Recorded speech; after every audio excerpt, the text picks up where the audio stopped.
한양으로 과거를 보러 가던 선비 김도령.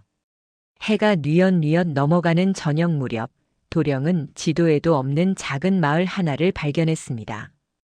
공림촌이라 적힌 낡은 표지석 앞에서 도령은 잠시 망설였습니다.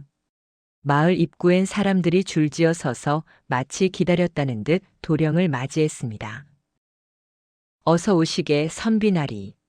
먼 길 오시느라 고생이 많으셨소.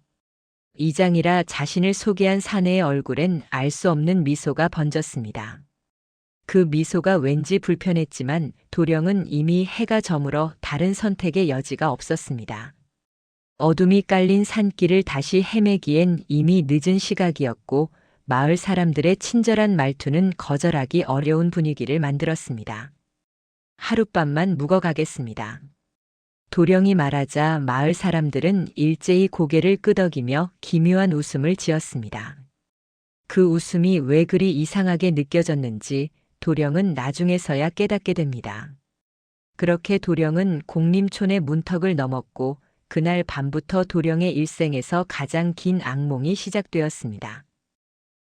이야기 보따리를 풀기 전 조선 야담 서재에 오신 걸 환영합니다. 이제 시작합니다. 일부. 마을 사람들은 도령을 사랑방으로 안내했습니다. 방 안엔 이미 불이 환하게 켜져 있었고 상 위엔 김이 모락모락 나는 고기 접시가 놓여 있었습니다. 허름한 시골 마을이지만 이 고기만큼은 자신 있습니다. 드셔보시게나.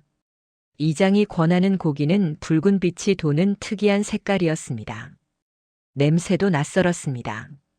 짐승 고기 같기도 하고 뭔가 비린내가 섞인 것 같기도 했습니다. 도령이 젓가락을 들려는 순간 문이 열리며 보부상 하나가 들어왔습니다. 저도 하룻밤만 신세 지고 가겠습니다. 날이 저물어 길을 잃을 뻔했습니다. 보부상은 땀을 닦으며 도령 옆에 자리를 잡았고 이장은 그에게도 같은 고기를 내왔습니다. 보부상은 배가 고팠는지 거침없이 고기 한 점을 입에 넣었습니다. 그런데 그 순간 보부상의 눈빛이 흔들렸습니다. 뭔가 이상하다는 표정을 지으며 고기를 씹다가 갑자기 멈칫했습니다. 얼굴이 굳어지더니 젓가락을 내려놓았습니다. 이 고기 뭐로 만든 겁니까? 맛이 좀 이상한데요. 보부상의 목소리가 떨렸습니다. 이장은 빙그레 웃으며 대답했습니다. 산에서 나는 귀한 짐승이지요. 몸에 좋은 약재 같은 것이요. 처음 드시는 분들은 다들 그리 말씀하시더군요. 보부상은 더 이상 묻지 않았지만 얼굴이 창백하게 질렸습니다. 손이 미세하게 떨리는 것이 보였고 이마에선 식은 땀이 흘러내렸습니다. 도령은 그 모습을 보며 뭔가 심상치 않다는 느낌을 받았습니다. 젓가락을 들었던 손을 슬며시 내려놓았습니다. 저는 고기를 잘 먹지 못해서 나중에 먹겠습니다. 지금은 배가 별로 고프지 않습니다. 이장의 눈빛이 순간 차갑게 식었습니다. 하지만 곧 억지로 웃으며 고개를 끄덕였습니다. 그러시게. 배고프면 언제든 드시게나. 밤새 식지 않게 따뜻하게 해두겠소. 밤이 깊어지고 도령과 보부상은 같은 방에서 잠을 청했습니다. 이장과 마을 사람들이 나간 뒤 보부상은 도령의 귀에 속삭였습니다. 선비나리, 이 마을 뭔가 이상합니다. 저 고기는 절대 먹지 마시오. 도령은 낮은 목소리로 물었습니다. 무슨 뜻이오? 고기에 뭐가 있다는 겁니까? 보부상은 입술을 깨물며 말했습니다. 확실하진 않지만 저는 전국을 다니며 온갖 고기를 먹어봤소. 하지만 저런 맛은 처음이요. 뭔가 사람이 먹어선 안 될 것 같은 느낌이 들었소. 도령의 등골이 서늘해졌습니다. 그럼 어찌 해야 합니까? 내일 새벽 일찍 함께 떠나는 게 좋겠습니다. 동이 트기 전에 이 마을을 빠져나갑시다. 도령도 같은 생각이었습니다. 둘은 짐을 챙겨두고 동이 트기 전에 마을을 빠져나가기로 약속했습니다. 하지만 새벽이 되자 보부상은 온데간데 없었습니다. 도령이 눈을 떴을 때 옆자리는 텅 비어 있었고 보부상의 짐도 사라져 있었습니다. 방문은 안에서 걸어 잠갔는데 어떻게 나갔는지 흔적조차 없었습니다. 도령은 가슴이 철렁 내려앉는 것을 느끼며 급히 밖으로 나갔습니다. 마을은 고요했고 아침 햇살이 조용히 마을을 비추고 있었습니다. 도령은 이장을 찾아 급히 물었습니다. 어젯밤 함께 묵었던 보부상이 어디로 갔습니까? 아침 일찍 떠났습니까? 이장은 고개를 갸웃하며 말했습니다. 보부상? 무슨 말씀이신지 어젯밤엔 선비날이 혼자 묵으셨는데요. 도령의 심장이 쿵 내려앉았습니다. 아니, 분명 함께 있었습니다. 같은 방에서 잤고 고기도 함께 먹었습니다. 제 옆에 앉아서 고기를 먹었다고요. 이장의 표정이 차갑게 굳었습니다. 주변에 모여든 마을 사람들이 하나둘 수군거리기 시작했습니다.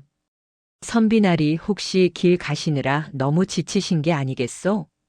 헛것을 보신 것 같은데. 맞소, 어젯밤엔 선비날이 혼자 오셨지. 우리 모두 봤소. 보부상이라니 무슨 말씀을 하시는 건지. 도령은 온몸에 소름이 돋았습니다. 분명 함께 있었던 사람이 사라졌는데 아무도 그 사람을 본 적이 없다고 말하고 있었습니다. 그리고 그들의 얼굴엔 모두 같은 표정이 떠올라 있었습니다. 비릿한 웃음. 입꼬리는 올라갔지만 눈은 전혀 웃고 있지 않았습니다. 도령은 더 이상 이 마을에 머물러선 안 된다는 걸 직감했습니다. 그럼 저는 이만 떠나겠습니다. 신세 많이 졌습니다. 도령이 방으로 돌아가려 하자 이장이 도령의 팔을 붙잡았습니다. 아직 아침도 안 드셨는데 어디 가시려 하오? 좀 더 쉬다 가시지요. 아닙니다. 급한 일이 있어서. 아니요, 선비나리. 우리 마을 규칙상 한 번 들어온 손님은 사흘은 묵어야 합니다. 도령의 팔을 잡은 이장의 손에 힘이 들어갔습니다. 그 소나기가 너무 강해서 도령은 아파서 얼굴을 찡그렸습니다.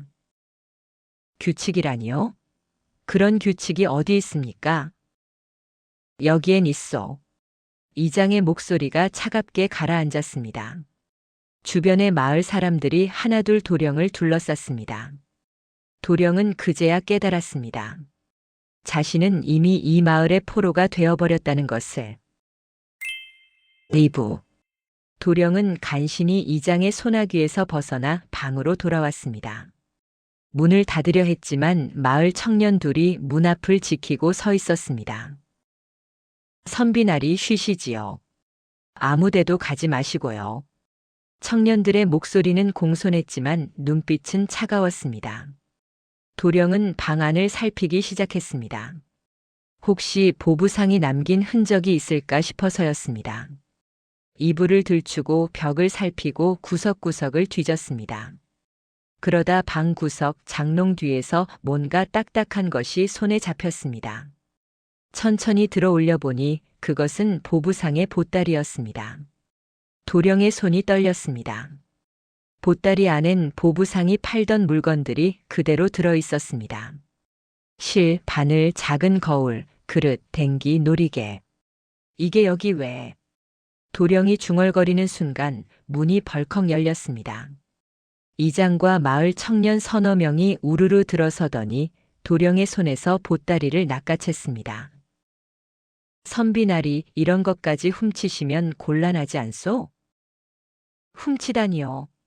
이건 어젯밤 함께 묵었던 보부상의 짐입니다. 이게 여기 있다는 건 그 사람이 분명 이 마을에 있었다는 증거 아니오. 이장은 냉소를 지으며 고개를 저었습니다. 선비나리 정신이 온전치 못한 것 같으니 좀 쉬시는 게 좋겠소. 아무래도 길을 너무 무리하게 오신 모양이오. 그 말과 함께 청년들이 도령을 방 안으로 밀어 넣었습니다. 문이 쾅 닫히고 밖에서 빗장 거는 소리가 들렸습니다. 쿵쾅, 쿵쾅. 못질하는 소리까지 들렸습니다. 잠깐, 나를 왜 가두는 겁니까? 문을 열어주시오. 도령이 문을 두드렸지만 대답은 없었습니다. 다만 밖에서 들려오는 소곤거림만이 방 안으로 스며들었습니다. 이번 선비도 곧 우리 식구가 되겠지. 그래, 오늘 밤이면 끝이야. 저항하지만 않으면 고통도 없을 텐데. 이장님이 직접 나서실 거야. 이번엔 실패 없을 거라고 하셨어. 도령은 온몸이 얼어붙는 것 같았습니다. 창문을 열어보려 했지만 창문도 밖에서 못질이 되어 있었습니다. 손가락으로 창문 틈을 벌려보려 했지만 손톱만 깨질 뿐이었습니다. 도령은 바닥에 주저앉았습니다. 이대로 죽는 건가? 그때 방 안구석에서 뭔가 반짝이는 것이 보였습니다. 도령이 다가가 보니 그것은 작은 쪽지였습니다. 보부상이 남긴 것 같았습니다. 쪽지엔 떨리는 글씨로 이렇게 적혀 있었습니다. 고기 먹지 마시오. 저들은 사람이 아니오. 도망치시오. 도령의 손이 바들바들 떨렸습니다. 보부상은 이미 무슨 일을 당한 것이 분명했습니다. 그렇지 않고서야 이런 쪽지를 남길 리 없었습니다. 밤이 깊어지자 밖에서 이상한 소리가 들려오기 시작했습니다. 칼로 무언가를 써는 듯한 소리. 쩍쩍쩍. 무거운 것을 끌고 가는 소리. 드르륵 드르륵. 그리고 사람의 신음 같은 것. 아. 도령은 창문 틈으로 밖을 내다봤습니다. 달빛 아래 마을 사람들이 무언가를 끌고 가고 있었습니다. 자세히 보니 그것은 사람의 형체였습니다. 축 늘어진 팔, 질질 끌리는 다리, 흐느적거리는 몸. 도령은 비명을 삼키며 뒤로 물러났습니다. 입을 손으로 막고 소리가 새어나가지 않게 했습니다. 이곳은 도대체 무슨 마을인가?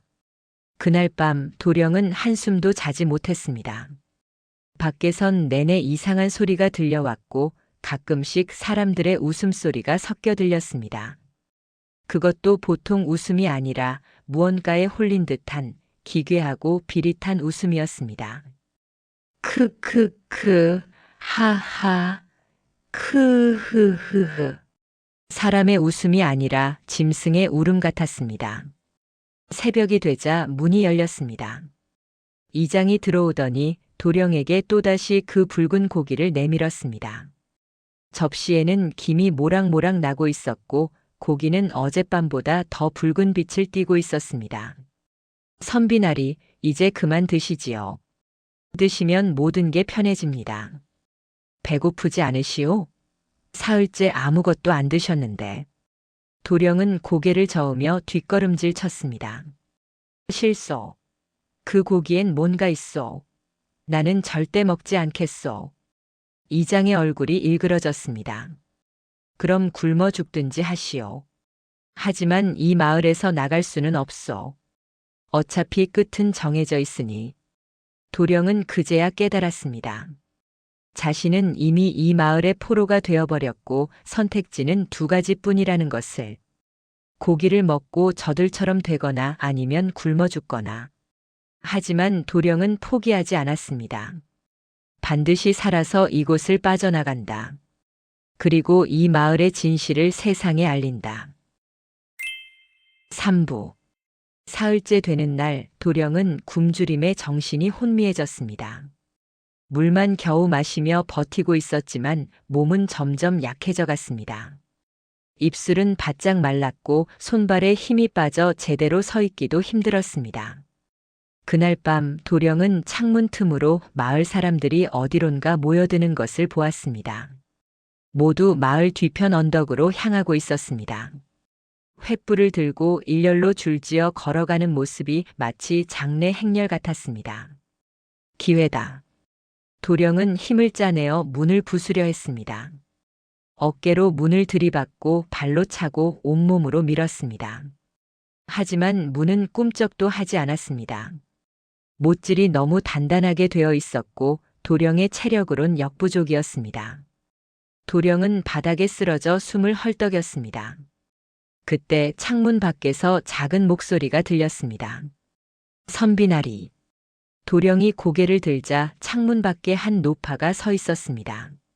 마을에서 본 적 없는 허리가 굽은 노파였습니다. 얼굴은 주름투성이었고 옷은 남루했지만 눈빛만은 또렷했습니다. 누구시오? 저는 이 마을에서 버림받은 사람이요. 선비나리를 도와드리고 싶소. 노파는 창문 빗장을 풀어주었습니다. 도령은 재빨리 밖으로 빠져나왔습니다. 몸이 휘청거렸지만 노파가 부축해 주었습니다. 어서 따라오시오. 시간이 없소. 노파는 도령을 마을 뒤편 숲속으로 안내했습니다. 숲은 깊고 어두웠지만 노파는 길을 잘 알고 있었습니다. 얼마를 걷자 땅속 깊이 파인 구덩이 하나가 나타났습니다. 구덩이 입구엔 나무 판자가 덮여 있었고 그 틈새로 이상한 소리가 새어나왔습니다. 저 안을 보시오. 노파가 판자를 걷어내자 도령의 눈에 끔찍한 광경이 펼쳐졌습니다. 도령이 구덩이를 들여다보는 순간 온몸의 피가 거꾸로 솟구쳤습니다. 그 안엔 사람들이 있었습니다. 아니, 사람이었던 것들이 너클 잃은 눈빛으로 네 발로 기어다니며 벽을 핥고 짐승처럼 울부짖고 있었습니다. 끽끽.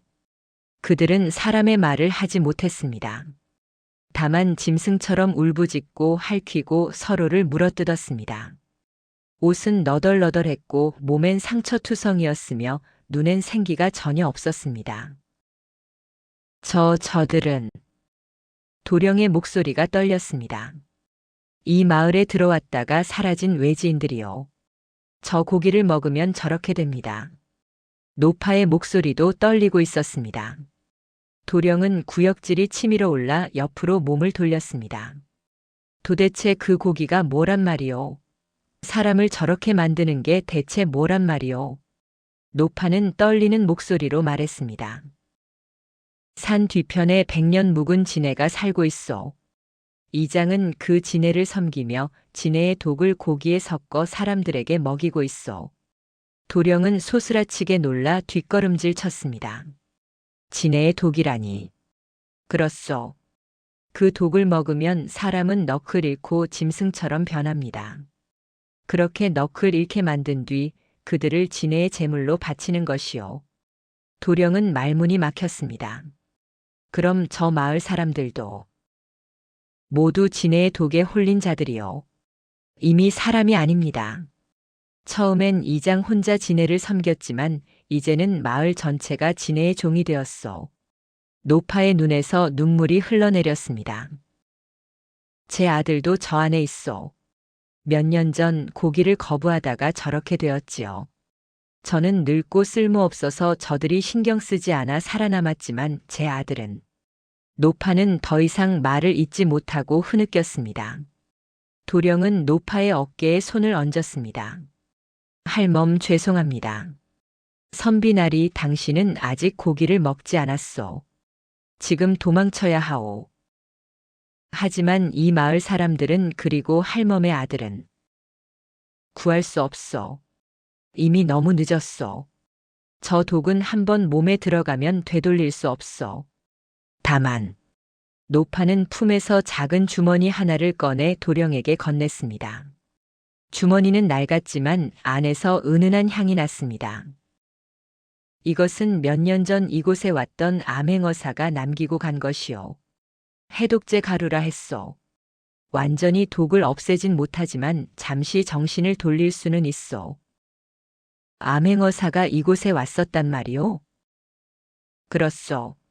하지만 그 어사도 결국 지네에게 당했소. 다만 죽기 전에 이것과 노파는 또 하나 작은 마패를 꺼내 도령에게 건넸습니다. 마패엔 암행어사라는 글자가 새겨져 있었고 관인이 찍혀 있었습니다. 어사의 마패여. 이것을 들고 광군에게 가시오. 이 마을의 진실을 알려야 하오.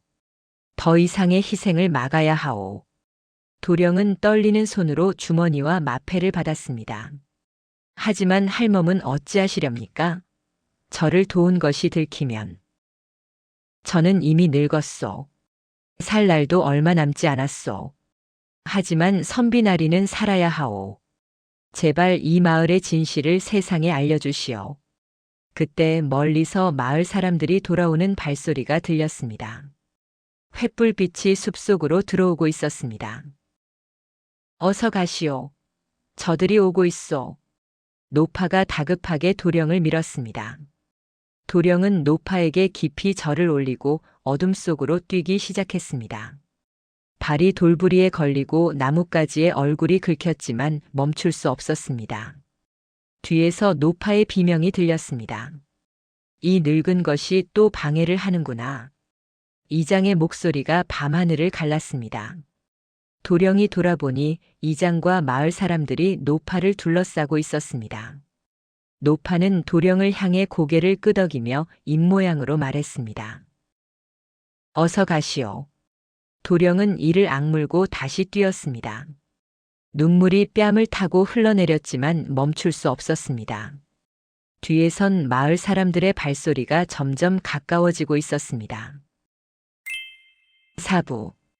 도령은 산길을 따라 정신없이 달렸습니다. 나뭇가지에 얼굴이 긁히고 돌부리에 발이 걸려 넘어졌지만 일어나서 또 뛰었습니다. 숨이 목까지 차올랐고 다리는 후들거렸지만 멈출 수 없었습니다. 뒤에서 들려오는 발소리와 괴성이 점점 가까워지고 있었습니다.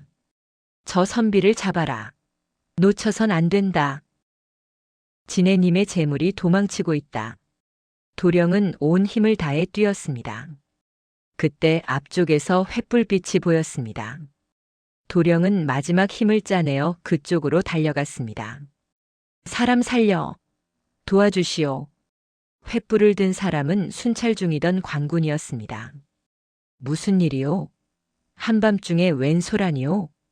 도령은 숨을 헐떡이며 마패를 꺼내 보였습니다. 저기 마을에 사람을 잡아먹는 괴물이. 관군은 마패를 보자 얼굴빛이 변했습니다. 이것은 어사의 마패, 어디서 났소? 이것은 몇 년 전 실종된 박어사의 것인데. 공림촌이라는 마을에 거기엔 진해를 섬기는 자들이 사람들을 잡아서 독을 먹이고. 도령이 설명을 채 끝내기도 전에 뒤에서 마을 사람들이 나타났습니다. 이장이 앞장서서 도령을 가리켰습니다. 얼굴엔 여전히 그 비릿한 웃음이 번져 있었습니다. 관군나리, 저 선비가 우리 마을 물건을 훔쳐 달아났습니다. 제발 잡아주시오. 거짓말이오. 저들은 사람을 잡아서 독을 먹이고 진해에게 제물로 바치고 있어. 관군은 난처한 표정을 지었습니다. 한쪽은 어사의 마패를 들고 있고 한쪽은 마을 사람들이 때로 몰려와 있었습니다. 그때 도령은 노파가 준 주머니를 떠올렸습니다. 해독제 가루. 도령은 주머니를 열어 가루를 바람에 날렸습니다. 은은한 향이 퍼지며 가루가 마을 사람들의 얼굴에 닿았습니다.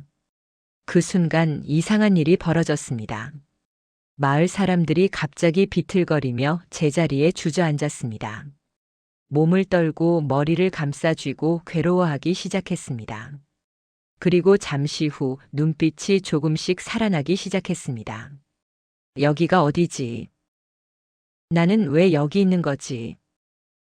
내가 무슨 짓을 한 거지? 관군이 놀라 뒤로 물러섰습니다. 이게 무슨 일이오? 도령은 관군을 똑바로 바라보며 말했습니다. 저 마을은 진해의 도구로 사람들을 홀린 곳이오. 지금 당장 관군을 모아 마을로 가야 하오. 그리고 산 뒤편에 진해 재단을 불태워야 모든 저주가 풀릴 것이오. 관군은 도령의 진지한 눈빛과 어사의 마패를 보고 결심을 굳혔습니다.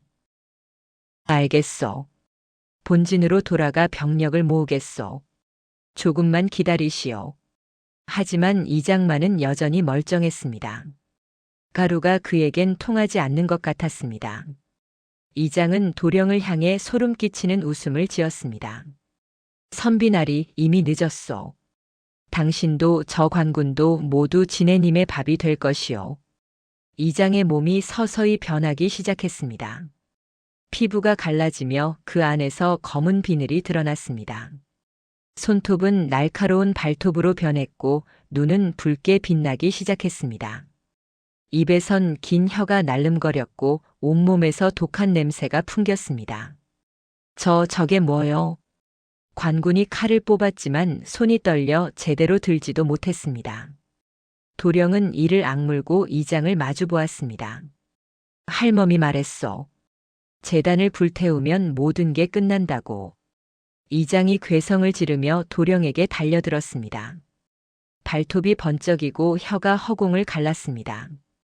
도령은 간신히 몸을 피했지만 이장의 발톱이 도령의 어깨를 스쳤습니다.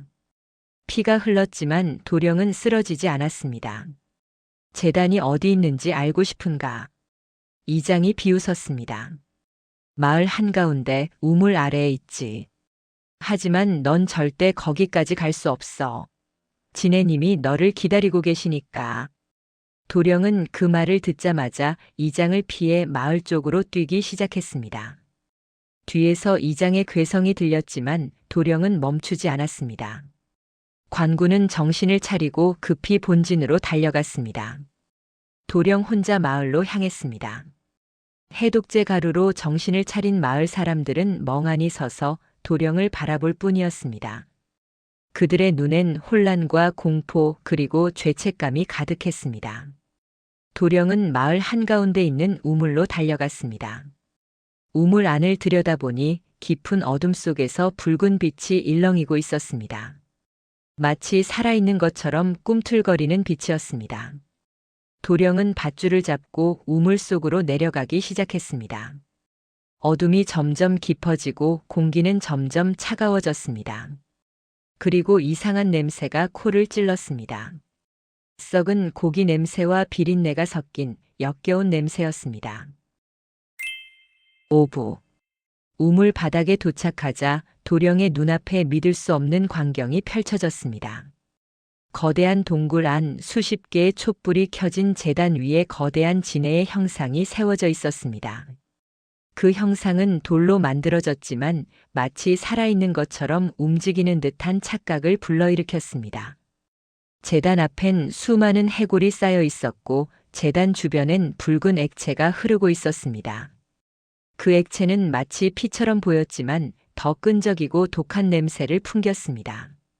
도령은 구역질을 참으며 제단으로 다가갔습니다. 손에 땀이 흥건히 맺혔고 심장이 미친 듯이 뛰었습니다. 그때 위에서 이장이 뛰어내렸습니다. 완전히 괴물의 형상으로 변한 이장은 진해의 몸통에 사람의 얼굴이 붙은 끔찍한 모습이었습니다. 수십 개의 다리가 꿈틀거렸고 온몸에서 도끼가 뿜어져 나왔습니다. 감히 이곳까지 들어오다니. 진해님의 성소를 더럽히다니. 이장이 도령의 목을 조르기 시작했습니다. 도령은 숨이 막혀 정신이 아득해졌습니다. 눈앞이 하얗게 변하고 귀에서 윙윙 소리가 들렸습니다. 이대로 죽는 건가? 그때 도령의 손에 잡힌 것은 제단 옆에 놓인 기름 항아리였습니다. 제사를 지낼 때 쓰는 큰 항아리였습니다. 도령은 마지막 힘을 다해 항아리를 제단 위로 엎어버렸습니다. 철퍼덕. 기름이 제단을 적시고 촛불이 그 위로 번졌습니다. 순식간에 불길이 솟구쳤고 제단이 타기 시작했습니다. 활활. 불길은 거세게 번져나갔고 진해의 형상을 삼켰습니다. 이장이 비명을 질렀습니다. 안 돼. 제단을. 진해님을. 하지만 이미 늦었습니다. 불길은 제단 전체를 삼켰고 진해의 형상이 무너지기 시작했습니다. 돌이 깨지고 무너지고 불에 타들어갔습니다. 그 순간 동굴 전체가 흔들렸습니다. 땅속 깊은 곳에서 무언가 거대한 것이 울부짖는 소리가 들렸습니다. 히야!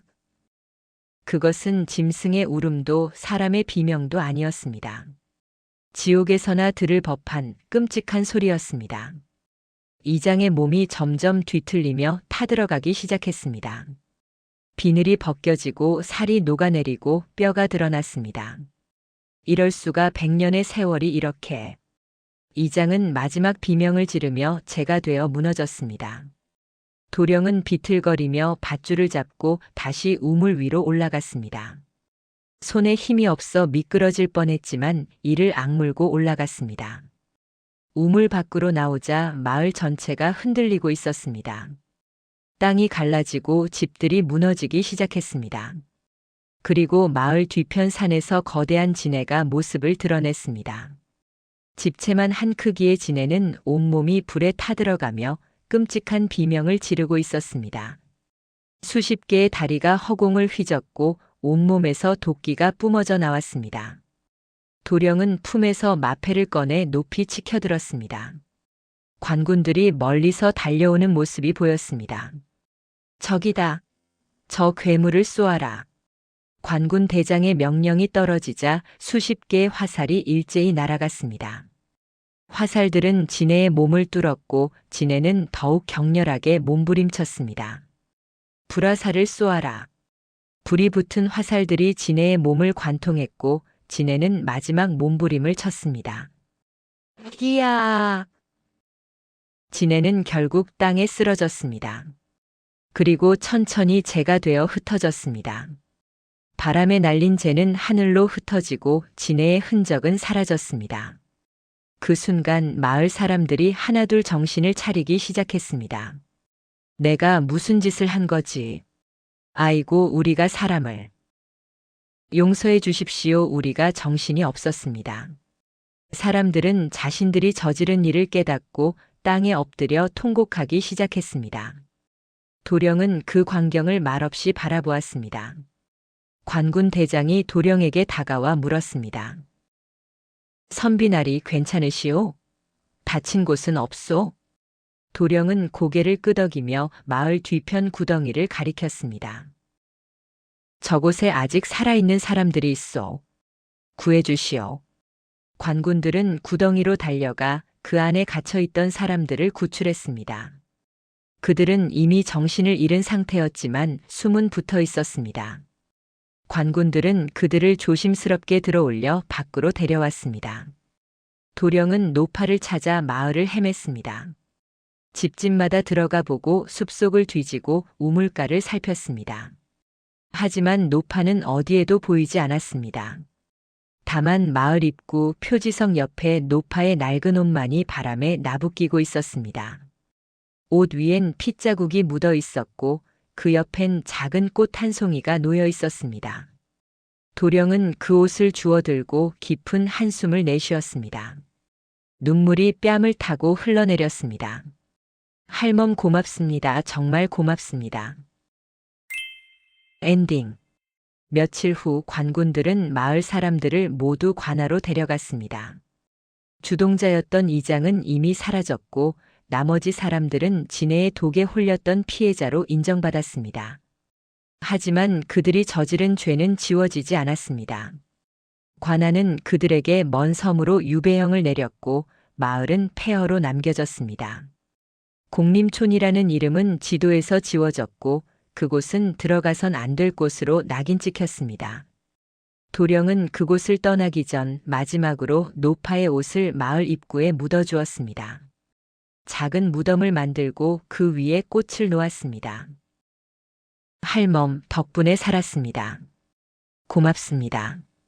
부디 편히 쉬십시오. 도령은 깊이 절을 올리고 다시 한양으로 향하는 길을 걸었습니다. 뒤돌아보니 공림촌은 이미 잿더미가 되어 사라지고 있었습니다. 바람에 날린 재가 하늘로 흩어지고 마을의 흔적은 조금씩 지워져 갔습니다.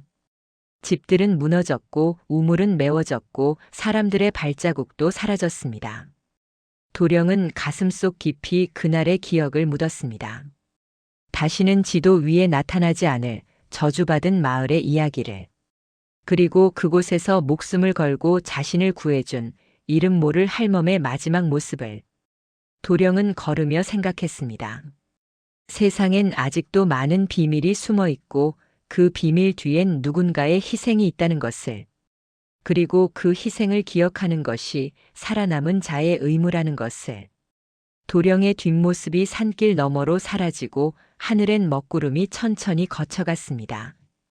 해가 떠오르고 새들이 지저귀기 시작했습니다.